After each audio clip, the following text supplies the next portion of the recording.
C student can justify anything, and the worst part about it, they can believe the excuse.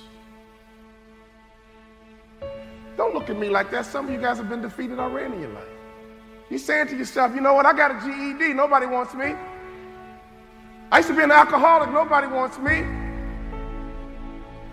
My own father used to tell me I was no good, nobody wants me.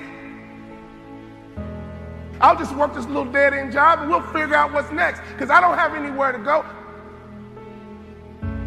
Some of you guys can relate to what I'm saying. Somehow, some way, you've disqualified yourself. I work with so many people and I can relate to it. Nobody can beat you but you. Nobody can stop you but you. But the worst thing you can do is disqualify yourself. Now I'm 50 years old.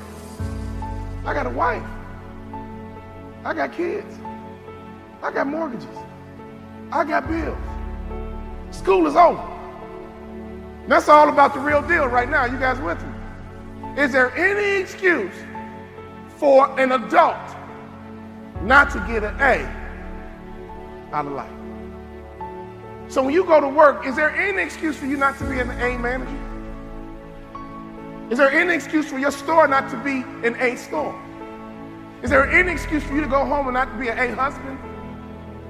Is there any excuse for you not to be an A wife or a mom or a dad? Is there any excuse? Because we're not in middle school anymore. We're not in high school anymore. So on report card day, I came home and I would sit down with my mom and dad and I would make excuses about my C. Well, Mom, you know, I don't like the teacher, Mom, and the teacher doesn't like me. That's why she gave me a C. You know, my mom would say, that teacher didn't give you nothing. You earned a C. Nobody can stop you but you. You know, I had a goal of playing in the NBA, and I got there. You guys know I had a goal of doubling my NBA income, and I got there. If you set a goal, and you make the intention that you're going to get there, do you know that you writing it down and looking at it every single day, you're 7 times more likely to achieve that goal?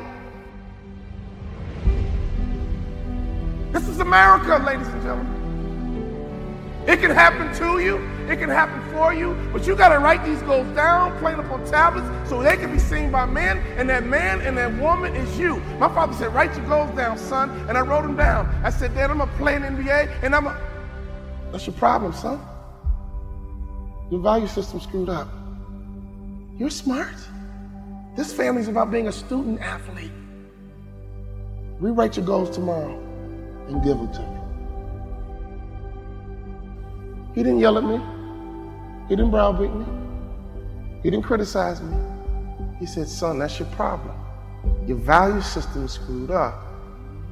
Redo them and give them to me tomorrow. You know, some of you guys can have more in life, but your value system is screwed up. You're more excited about Facebook and Instagram. But some of you guys, it's golf. You know, I go to work, man, I can't wait to hit that golf course. My father taught me something very valuable.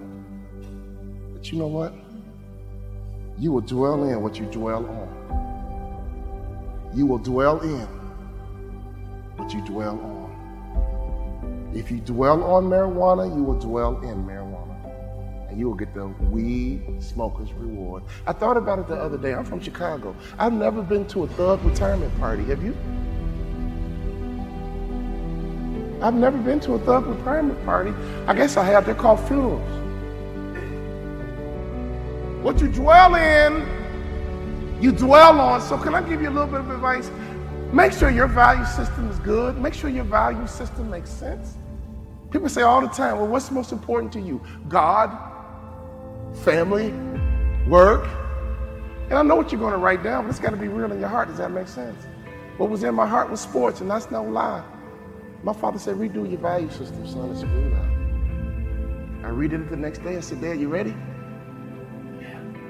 Okay, Dad. I'm going to graduate college in 4 years. I'm going to play in NBA. Anybody know why I ducked? My dad had a nice backhand. I said, I'm going to play in NBA. And that's what I said. I'm going to make more money in business than I did in sports. You know what my father said? I like it, son. I like it. I want you to take those goals out and look at them every single day. Before I knew it, that 2.1 turned into a 2.9. Before I knew it, I got selected to be president of the journalism club, captain of the homecoming committee. Before I knew it, people began to recognize me not as an athlete, but as a leader in school. All of a sudden, I wanted a 3.0. I'm going to get a 3.0. I'm going to get a 3.0. And they were like, Walter, it's mathematically impossible. You know what I'm talking about? So I got as high as I can get, a 2.9. And I realized, you know what? I could have had a 3.0 easy if I would have taken advantage and been a little bit more mature in my past life. Some of you guys need to hear what I'm saying to you right now. Some of you guys used to be immature in your past life. Can I get a witness? Now you're not in middle school anymore. You're not in high school. Childhood is over. Would you agree? And grown men and grown women think a certain way, operate a certain way, and have a certain mindset and mentality. I want you to understand you are a part of a legacy. You've heard about your mom's story. You heard about your dad's story. Now it's time for you to build your story. My father was a sharecropper in Tennessee. I heard all the stories my dad would tell me being a young black boy in Tennessee. He said, son, I got called the N-word so many times, I began to think it was my first name. But I busted my butt for you, son. I busted my butt. I went back to college for you, son. I got educated for you, son. Everything I do is for you, son. See, right now, I want you to understand you are a part of a legacy. Many of you guys, your mom made sacrifices for you. Your dad made sacrifices for you. Now it's time for you to grab the bull by the horns and impact your legacies. Everybody with me? Your mom and dad have this story. Your grandfather, your grandmother has his and her story. Now you are building your story. I was at a track meet one day, and I was watching a 4x1 relay.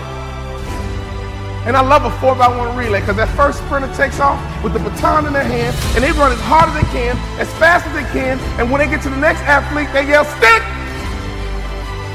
And the next athlete takes off running, but they reach back. They just reach back a little bit. Then they run as hard as they can, as fast as they can, for 100 meters, and then they yell, stick! And it's so important to make a successful handoff, because if you don't make a successful handoff, you are disqualified. And the next athlete's turn is to run as hard as you can, as fast.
And then they yell, stick!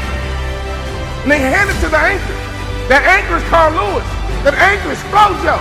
That anchor is Usain Bolt. And that last 100 meters, whoa! They come around that curve, and all you hear is elbows and form, and they come down and cross that finish line. Oh! So I was at the track meet, and I saw them handing this baton. They kept yelling, stick! Stick! Stick! Stick!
father might be from Russia. Your grandfather might be from Cuba, Colombia. I don't know where they're from, but let me tell you something. At some point, they're going to yell, stick! And that baton's in your hand. So we don't have time to be silly anymore. Would you agree? We don't have time to play games anymore. Would you agree? You got to get that baton in your hand. You got to run as hard as you can, as fast as you can. And every day in that car in the morning, my dad would just talk to me. Like, son, I'm from Tennessee, son.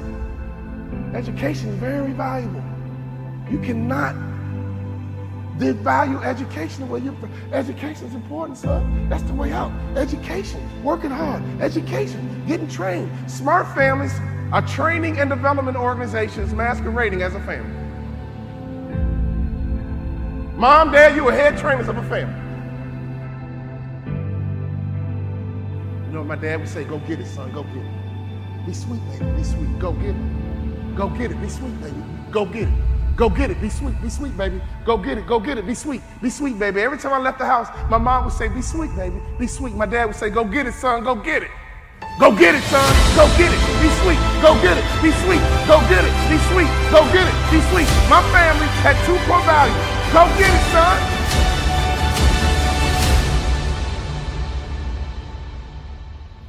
Be sweet, baby. I used to go into class and say, man, if I get a C, I'm good. If I can pull off a B, C, I'm good. Never even went for the A. You know that the average person thinks the same exact way? They could do more, they could be more, if they believe more.